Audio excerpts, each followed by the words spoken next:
Hello, welcome back to DriveDriverDriven. I'm Humble, and I've got a story and an update for you guys. It's the end of the year. I was trying to get a little bit of work done on the Zero, get the Ultima out for its kind of last cars and coffee type of event before the end of the year, and get some, well, the last of my vacation travel in with a trip to Tokyo. And as you can see, I'm back home now.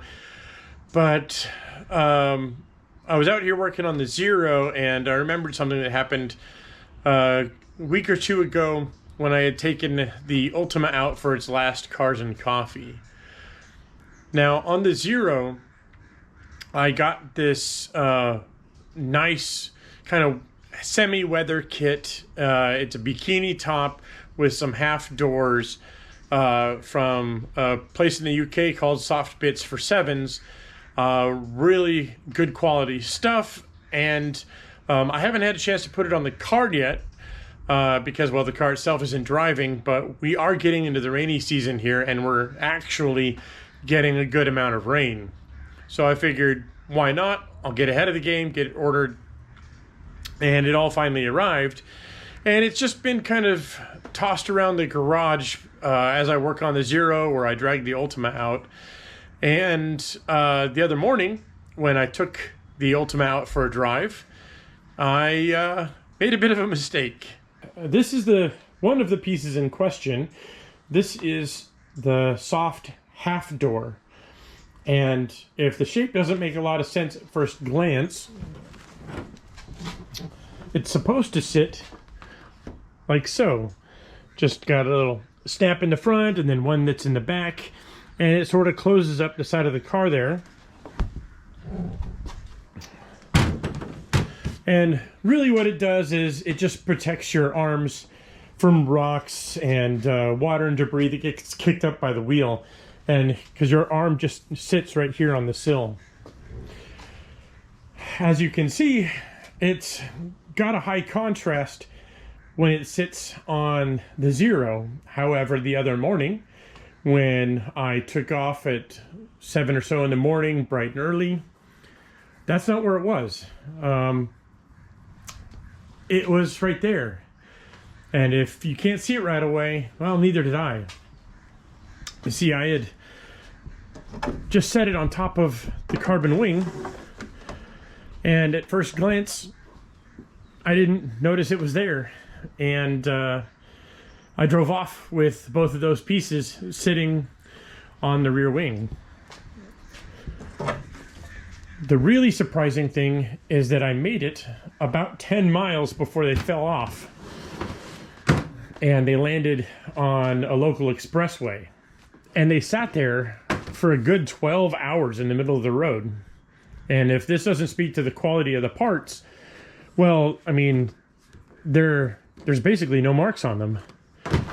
The only mark that I could find is actually on this piece here, and it's a little hard to see, but you can see there's a crease line here, and that's because it had folded over and then been driven over several times sitting in the middle of the freeway.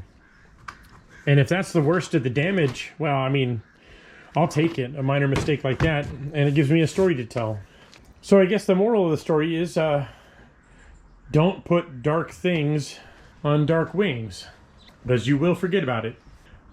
Now for a quick update on the Zero. I really didn't want to make another video about the fuel system. I think I've done quite a number of videos already just trying to troubleshoot and figure out what the issue was, why it keeps going through fuel pumps, you know, what the problem is, why it doesn't want to run. I had taken it to a dyno recently after replacing the fuel pump, and I thought I had everything sorted, but the car refused to rev with any kind of load over about 2.5, 3 grand. It just would fall flat on its face and run lean. And we couldn't figure it out. And finally, we pulled one of the feed lines off of the motor, ran the pump, and it was very clear that there's just no fuel getting to the motor. Now, why? Why is that happening? Is it, you know, can't be the fuel pumps, because right now I'm on my 4th fuel pump for this car. I went through 2 initial pumps, 2 replacement pumps, and now I'm on the 5th final replacement in the back, and that shouldn't be failing. It's brand new, and you can hear it running, but it's just not kicking out pressure.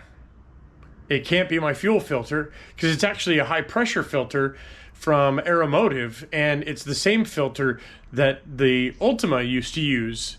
I had opened it up and replaced the filter element, which is like a reinforced paper design for high flow. So it can't be some kind of fuel filter restriction, because if it was enough to feed a V8, it's more than overkill for this little 4-banger. And so what's left is some kind of a restriction in either the fuel line going from the fuel filter to the motor, or potentially some kind of a blockage inside of the tank on the outlet port. Let me show you kind of where I'm at, and I'll see if I can get a good view inside the tank to show you what I found. So, life of the Zero up on jack stands. I've got the fuel I pulled out of the tank up in this jug here, which looks normal at first glance. In this tank, that's actually water, and I've partially filled our fuel tank with water. Yeah, I can't get a good view on it here, but I'm going to cut a hole in the tank, and you'll see why in a moment, and then drain the tank, and that'll reveal what our issue was from the get-go.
Yeah, so that time lapse, I don't know if you can really get a sense, but if you see this garbage here, this slime, that was all over the bottom of the tank, like probably about half a finger's depth worth. I'm sure that's not helping my fuel issue, and that seems to be broken down fuel, but if you also look in there, you can see all that dirt and corrosion down to the baffle. If we swing around the other side, all down there. I did the best I could to clean it up, but there's As you can see, still a lot left in there. But yeah, I would say that is why I'm having fuel supply issues. I don't know what is going on with the tank or why there's so much dirt, gravel, garbage, whatever. You can see where the pickup tube is, right down in there. And that was just filling with garbage. I'm sure I could run the tank now and it would probably be fine.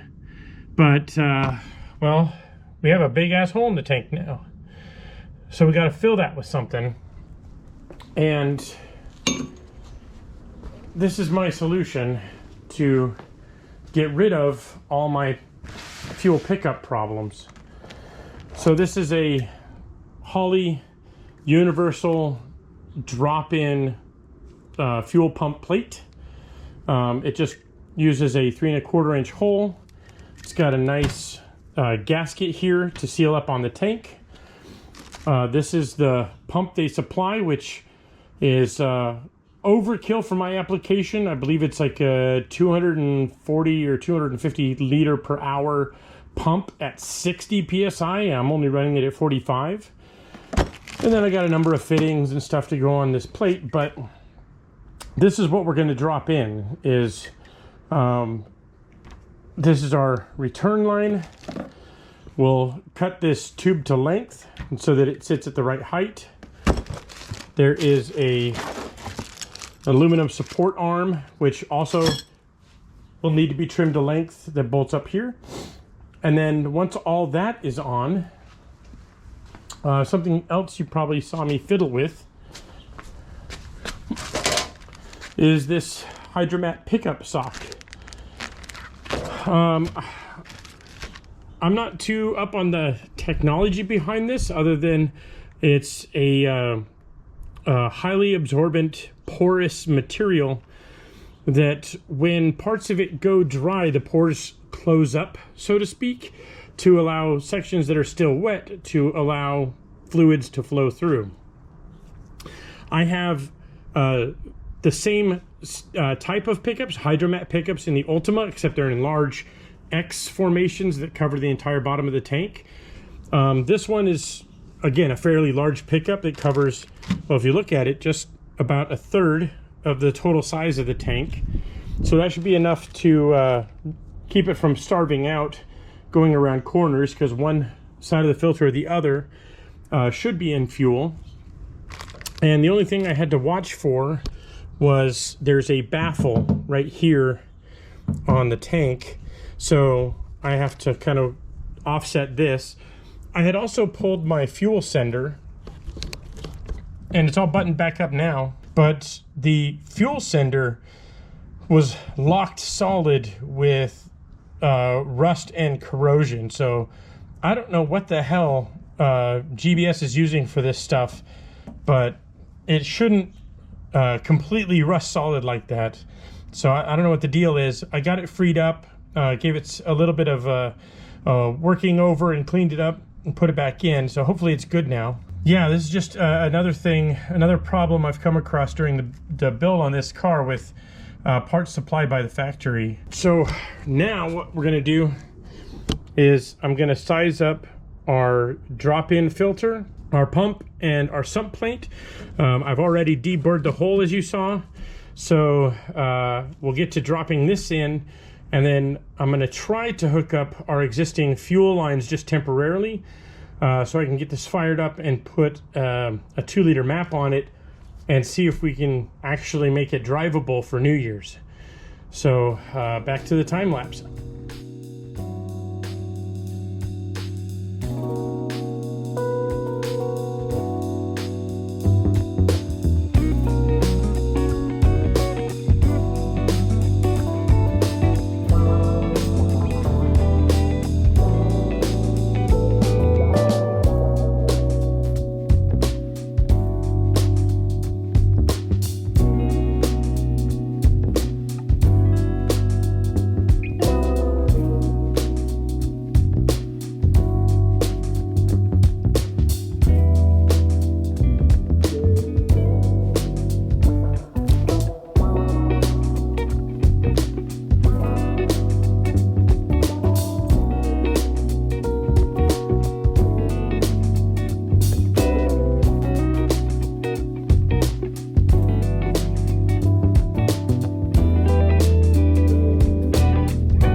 All right, the camera shut off during the time lapse, but I've got the new pump assembly and filter and everything installed. As you can see, I was able to just take the existing lines for, this is our return, this is our feed, and right now I just have a cap on the vent, but eventually I'll have a line that runs up and, you know, comes up here on the roll bar, and then wired the pump in and tidied up the wiring, so that's all set. That tank is just nasty, and I hope the pre-filter that is the hydromat will be able to just keep all of that garbage out of the fuel system. I did not pull apart our fuel filter yet, but as you can see, this is that same broken down fuel and garbage that we saw previously, and that was just all over in the bottom of the tank, as I said before. So I did my best to vacuum all that up, clean and scrub the bottom of the tank, and then get everything back together. So this is it. I haven't tried to start the car or prime the fuel system or anything like that yet. In fact, what I'm going to do is I'm going to just quickly pull off the hood.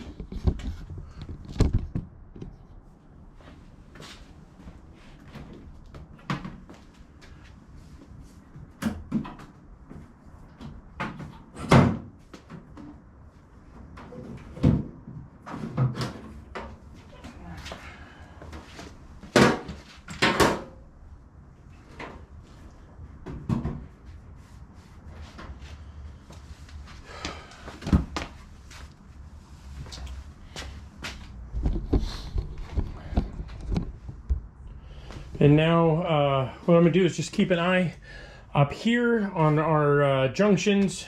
I'll deal with this mess later, but right now I'm just going to try and turn the key and get it to prime. And this will probably be the first time it's really had full fuel pressure.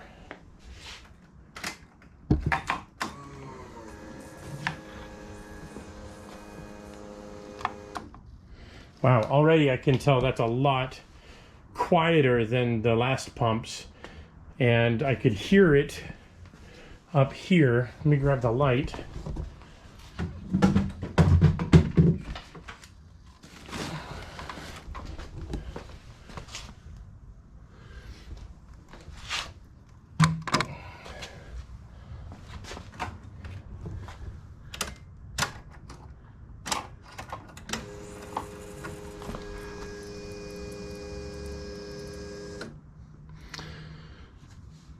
I can actually hear the air bubbles in the system cycling through.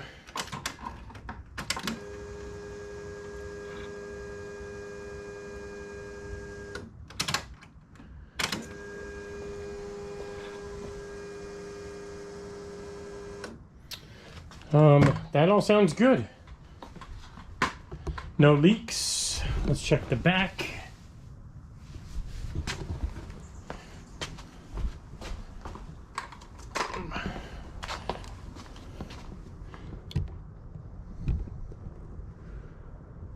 I don't see any leaks or any weeping or anything like that, so that's all good.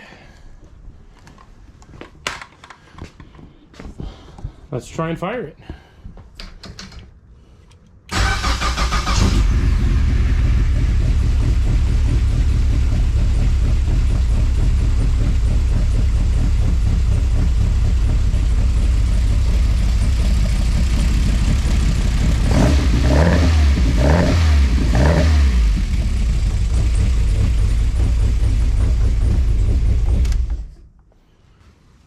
I think I'm going to call that a tentative success. All right, so what's left now is I need to put one of 3 tunes back on it just for a quick test.